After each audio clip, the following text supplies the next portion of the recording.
చర్చలో కొంతమంది సభ్యులు కూడా పాల్గొంటారు. ఈరోజు సభ్యులు మాట్లాడిన తర్వాత గౌరవ ఉప ముఖ్యమంత్రి గారు, గౌరవ ముఖ్యమంత్రి గారు కూడా సభకు వచ్చి వారు కూడా మాట్లాడతారు. తర్వాత క్యాబినెట్ మీటింగ్ ఉంది. అంటే నేను ఎందుకు చెప్తున్నానంటే కాస్త టైం రెస్ట్రిక్షన్స్ ఉన్నాయి. 12 మంది సభ్యులు నాకు 75 నిమిషాల సమయం ఇచ్చారు. ఆ సమయాన్ని బట్టి ఎవరు ఎంతసేపు మాట్లాడాలనేది సభ్యుల ఆలోచనకే నేను వదిలివేస్తున్నా. ముందుగా కోన రవికుమార్ గారు.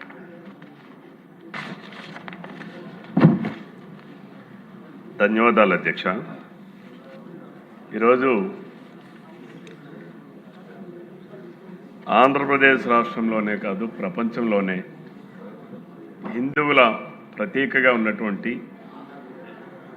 కలియుగ దైవమైనటువంటి వెంకటేశ్వర స్వామి సన్నిధిలో జరిగినటువంటి కల్తీ నెయ్యి పరిణామాలు హిందువుల మనోభావాల్ని, హిందువుల విశ్వాసాలని దెబ్బతీసాయి అనడంలో ఎటువంటి సందేహం లేదు అధ్యక్ష. గౌరవ మంత్రి గారు చాలా స్పష్టంగా, చాలా విపులంగా ఏ రకంగా కల్తీ జరగడానికి ఆస్కారం ఏర్పడింది, ఏ రకంగా కల్తీ జరిగింది అనేది సిట్ నివేదికని చాలా స్పష్టంగా తెలియపరిచారు అధ్యక్ష. అయితే తిరుమల వెంకటేశ్వర స్వామి అపవిత్రాన్ని కానీ కలియుగ వైకుంఠంగా పేరొందినటువంటి తిరుమలని ఏ రకంగా దాని ప్రాశస్త్యాన్ని తగ్గించాలన్నటువంటి ఆలోచన విధానం ఈరోజే కాదు అధ్యక్ష. గతంలో ఆనాడు రాజశేఖర్ రెడ్డి గారు ముఖ్యమంత్రిగా ఉన్నప్పుడు కూడా అధ్యక్ష, తిరుమల వెంకటేశ్వర స్వామి కొండలు 7 కాదు, 7 కొండల వాడు కాదు, 2 కొండలని చెప్పి ఆనాడు రాజశేఖర్ రెడ్డి గారు ముఖ్యమంత్రిగా ఉన్నప్పుడు జీవోఎంఎస్ నెంబర్ 338 2005 సంవత్సరంలో జారీ చేశారు అధ్యక్ష. దానిపైన ఆనాడు ప్రతిపక్షంలో ఉన్నటువంటి తెలుగుదేశం పార్టీ నాయకుడు చంద్రబాబు నాయుడు గారు, అలాగే ఎన్నో హిందూ సంఘాలు అందరూ కూడా పోరాటాలు చేస్తే ఆయన చేసిన తప్పుని తెలుసుకొని ఆ రోజు ఆయన ఇచ్చినటువంటి జీవోల్ని మరలా 2007 సంవత్సరంలో వెనక్కి తీసుకున్నటువంటి సందర్భం అధ్యక్ష.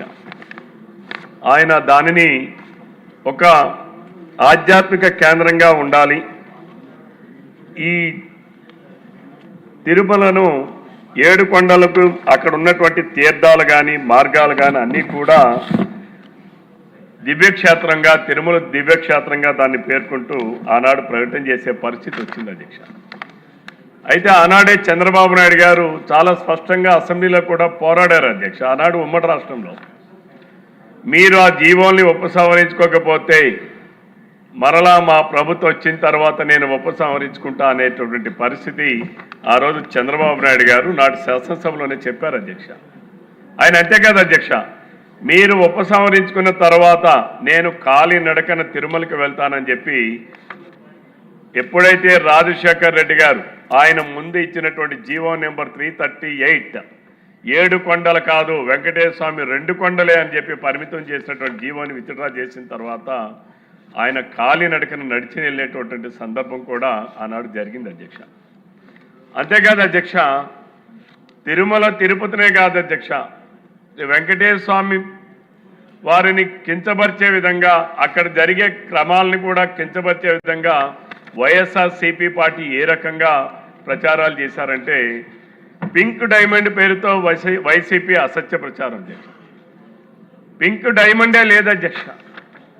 ఆనాడు మైసూర్ రాజా వారు ఉన్నటువంటి ఆభరణాన్ని, రూబీ ఉన్నటువంటి ఆభరణాన్ని అది పింక్ డైమండ్ అని చెప్పి ఆనాడు అభూత కల్పనలు సృష్టించి మాట్లాడినటువంటి సందర్భం అధ్యక్ష. ఇది 2018లో జరిగింది అధ్యక్ష. అంటే ఆనాడు చంద్రబాబు నాయుడు గారు తీసుకెళ్లారు, అది వారి కుటుంబ సభ్యులలో ఉన్న వారి దగ్గర ఉంది అని చెప్పి తప్పుడు అభిప్రాయాలు, తప్పుడు ప్రచారాలు చేసినటువంటి పరిస్థితి ఈనాడు ఉన్నటువంటి జగన్మోహన్ రెడ్డి గారి ఆధ్వర్యంలో ఉన్నటువంటి వైఎస్ఆర్సీపీ పార్టీ చేసే విష ప్రచారాలు అధ్యక్ష. ఆనాడు మనం చూస్తే అధ్యక్ష టీటీడీ పరిపాలనలో ప్రతిష్టని టీటీడీ ప్రతిష్టని దిగజారుస్తున్నారని చెప్పి ఆ పింక్ డైమండ్ విషయంలో ఆనాడు టీటీడీ వాళ్ళు కోర్టులో కేసు దాఖలు చేశారు అధ్యక్ష. అంతేకాకుండా వారు దానికి 2 కోట్ల రూపాయలు కూడా ఫీజు చెల్లించారు అధ్యక్ష.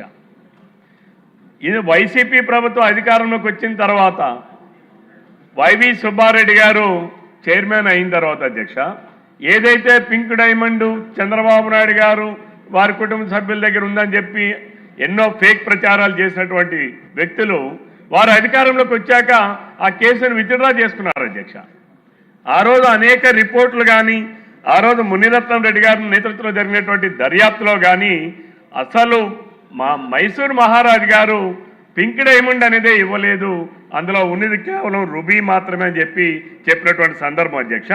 అంతేకాకుండా జస్టిస్ జగన్నాథరావు కమిటీ కూడా అది రూబీ అని చాలా స్పష్టంగా తేల్చినటువంటి పరిస్థితి అధ్యక్ష. అంటే వైసీపీ పార్టీ ఏ రకంగా అసత్యాలు, తప్పుడు సమాచారాలు, ఫేక్ ప్రచారాలు ప్రజల్లోకి తీసుకుని వెళ్తుంది అనేటటువంటిది ఇదొక నిదర్శనం అధ్యక్ష.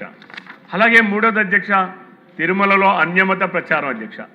జగన్మోహన్ రెడ్డి గారు ముఖ్యమంత్రి అయిన మరుసటి రోజు నుంచి బస్ టిక్కెట్లు ముద్రిస్తే దాని వెనక అన్యమత ప్రచారాలు ఆ రోజు చేసినటువంటి సందర్భం అధ్యక్ష. ఆ రోజు హజ్యాత్రికుల ప్రకటనలు కూడా ఆ బస్ టికెట్లు వెనక ముద్రించారు అధ్యక్ష. అలాగే జెరూసలం సంబంధించినటువంటి యాత్రకు సంబంధించినటువంటి వివరాలు కూడా ప్రచురించారు అధ్యక్ష. అలాగే టీటీడీ క్యాలెండర్లో అధ్యక్ష ఏసయ్య గారు అని చెప్పి నమోదు ప్రింట్ చేయించినటువంటి పరిస్థితులు అధ్యక్ష. ఆన్లైన్లో ఆ రోజు వెబ్సైట్లో కొంతమంది చూస్తే అధ్యక్ష ఆ అక్షరాలని చూసి అందరూ కూడా భక్తులందరూ కూడా ఎంతో షాక్ గురైనటువంటి పరిస్థితులు అధ్యక్ష. అంతేకాకుండా ఆ రోజు అక్కడ ఉన్నటువంటి ఎంతోమంది దేవస్థానం సహకారంతో భక్తి గీతామృత లహరి అని చెప్పి పుస్తకాలు ఉంటాయి అధ్యక్ష. అవి కూడా అందులో కూడా అన్యమతమైనటువంటి గేయాలు ప్రచురితమైనటువంటి పరిస్థితి కూడా ఆ రోజు వైరల్ అయినటువంటి సందర్భం ఒకసారి సభ ద్వారా ప్రధానికానికి దృష్టికి తీసుకొని వస్తున్నాను అధ్యక్ష. అంతేకాకుండా ఎంతోమంది టీటీడీలో పనిచేస్తున్నటువంటి ఉద్యోగులను కూడా అన్యమత ఉద్యోగులు అక్కడ అన్యమతస్తుల్ని కొందరు పెట్టుకొని దానిపైన కూడా హిందూ ప్రచారాన్ని, హిందూ ధర్మాన్ని వ్యతిరేకంగా ప్రచారం చేసేటటువంటి పరిస్థితులు కూడా ఆ రోజు అనేకంగా మనం చూసాం అధ్యక్ష. అంతేకాకుండా అధ్యక్ష ఎస్సీబీసీ ఉద్యోగస్తుల అధ్యక్ష ఆనాడు టీటీడీలో మనం చూస్తే అధ్యక్ష ఆ రోజు బ్లూ ఫిలిమ్స్ కూడా లింకులు పంపించేటటువంటి పరిస్థితి అధ్యక్ష. ఎస్వీబీసీలో ఉద్యోగులను కూడా తన అనుకూలను నియమించుకొని తనకు సంబంధించిన వాళ్ళు నియమించుకొని చేసినటువంటి పరిస్థితి అధ్యక్ష. ఆ రోజు వైవి సుబ్బారెడ్డి గారు నాయకత్వంలో ఆ రోజు ఆయన చైర్మన్గా ఉంటూ నాన్ హిందూ భక్తులకు డిక్లరేషన్ అవసరం లేదు అని చెప్పేటటువంటి పరిస్థితి అధ్యక్ష. ఇవన్నీ మనం గమనిస్తే అధ్యక్ష తిరుమల తిరుపతి దేవస్థానం కలియుగ దైవమైనటువంటి వెంకటేశ్వర స్వామి ఎన్నో అపచారాలు చేసినటువంటి పరిస్థితి ఆనాడు వైఎస్ఆర్సీపీ ప్రభుత్వం ఉన్న 2019-24 మధ్యకాలంలో జరిగినటువంటి అనేక సందర్భాలు అధ్యక్ష. అంతేకాదు అధ్యక్ష పరకామణి చోరీ అధ్యక్ష. జగన్మోహన్ రెడ్డి గారు మనం మాట్లాడుతున్నాడు అధ్యక్ష. పరకామణి చోరీ అనేది చాలా చిన్న విషయం, చిన్న పిల్లాడు ఏదో తెలియక చేశాడు దానిని పెద్దగా మాట్లాడుతున్నారని చెప్పి దొంగని దొరగా మార్చేటటువంటి పరిస్థితిలో మాట్లాడుతూ ఉన్నారు అధ్యక్ష. పరకామణిలో కొన్ని కోట్లాది రూపాయలు విదేశీ కరెన్సీని దొంగలించారని కేసు పెడితే ఆ కేసుని రాజీ చేయించారు అధ్యక్ష.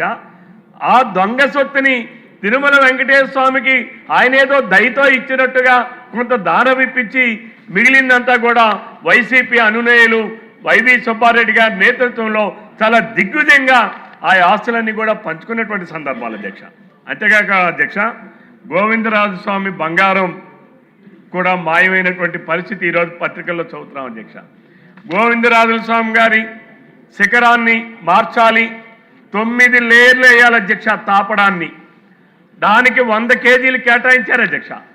ఈ 100 కేజీల్లో 100 కేజీలది 50 కేజీలతోనే తయారు చేసి 2 తాపడాలతోనే చేసినటువంటి పరిస్థితి అధ్యక్ష. అంటే 50 కేజీలు బంగారాన్ని గోవిందరాజుల స్వామి ఆలయానికి చేసే తాపడంలో కూడా తస్కరించినటువంటి పరిస్థితి అధ్యక్ష. అలాగే అధ్యక్ష, తలనీలాల కుంభకోణం అధ్యక్ష. అంటే జగన్మోహన్ రెడ్డి గారి ప్రభుత్వంలో వైవి సుబ్బారెడ్డి గారు, భూమరి కరుణాకర్ రెడ్డి గారు ఉన్నటువంటి ఆ ట్రస్ట్ బోర్డు కాలంలో అధ్యక్ష ఏది కూడా అవినీతికి ఏది దూరం కాదు, అన్నిట్లో కూడా అవినీతి జరిగిందనడానికి ఎక్కడో మయన్మార్ అధ్యక్ష. తలనీలాలు కూడా అక్కడ దొంగతనం స్మగ్లింగ్ అవుతుంటే అధ్యక్ష ఎక్కడ నుంచే ఆరాధిస్తే అధ్యక్ష ఇది తిరుమల వెంకటేశ్వర స్వామి నుంచి వచ్చినటువంటి ఆ కేస అక్కడి నుంచి మేము తీసుకొచ్చామని చెప్పేటటువంటి పరిస్థితి అధ్యక్ష. అలాగే మరి ఈనాడు ధర్మారెడ్డి గారు అధ్యక్ష, ఆయన వలన ఆ ఆలయ ప్రతిష్ట ఎంతో దిగజార్చారు అధ్యక్ష. ధర్మారెడ్డి గారు జేఈఓగా ఉండేటప్పుడు ఆయనకి అర్హత లేదు అధ్యక్ష, జేఈఓగా వేయడానికి అర్హత లేదు. అటువంటి వ్యక్తిని ఈఓగా చేశారు అధ్యక్ష. అంటే అర్హత లేని వ్యక్తిని తీసుకొచ్చి జగన్మోహన్ రెడ్డి గారి అక్రమ కేసులు ఏవైతే అవినీతి కేసులు ఉన్నాయో, ఏవైతే అవినీతి కేసుల్ని మాఫీ చేసుకోవడం కోసం దానికి కూడా ఆయన ఎప్పటికప్పుడు ఢిల్లీ వెళ్ళి కొంత లాబింగ్ చేసేటువంటి పరిస్థితులు అధ్యక్ష. రవికుమార్ గారు, ఇప్పటికి 10 నిమిషాలు అయింది, లడ్డు అనే పదం మీ దగ్గర నుంచి రాలా. అంటే నేను అధ్యక్ష మీరు ఇంటర్వెన్షన్ కాకపోతే ఐ విల్ ఫినిష్ చెప్పా అధ్యక్ష. మీరు ఉన్నదే మీ విచక్షణ అని కూడా చెప్పాను అధ్యక్ష. ఇప్పటి వరకు మీరు అధ్యక్ష లఘు చర్చ లడ్డు ఎలో మీ టు స్పీక్ అధ్యక్ష. నేను ముందే చెప్పాను, గౌరవ మంత్రి గారు కల్తీ నెయ్యికి సంబంధించి సిట్ నివేదిక చాలా స్పష్టంగా అన్ని వివరాలతో కూడా పొందుపరిచారు అధ్యక్ష.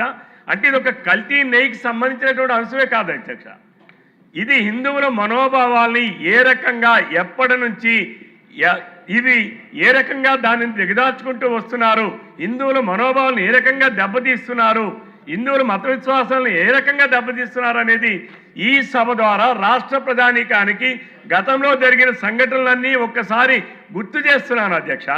అలానే అధ్యక్ష, వైసీపీ హాయంలోనే టెండర్ల నిబంధనలు మార్చారు, నెయ్యి కొనుగోలుకి టెండర్ల నిబంధనలు మార్చారు. ఎందుకోసం మార్చారు, ఎవరి కోసం మార్చారని కూడా ఒక్కసారి చాలా స్పష్టంగా గౌరవ మంత్రి గారు ఇచ్చిన నివేదికలో ఇది చేశారు అధ్యక్ష. ఇంకొక లాస్ట్ అధ్యక్ష, గౌరవ ముఖ్యమంత్రిగా పనిచేసినటువంటి జగన్మోహన్ రెడ్డి గారు అధ్యక్ష, అన్యమతస్థులు ఎవరైనా టీటీడీని దర్శించాలంటే వెంకటేశ్వర స్వామిని డిక్లరేషన్ ఇవ్వాలి అధ్యక్ష. గౌరవ ముఖ్యమంత్రిగా పనిచేసినటువంటి జగన్మోహన్ రెడ్డి గారు డిక్లరేషన్ పైన సంతకం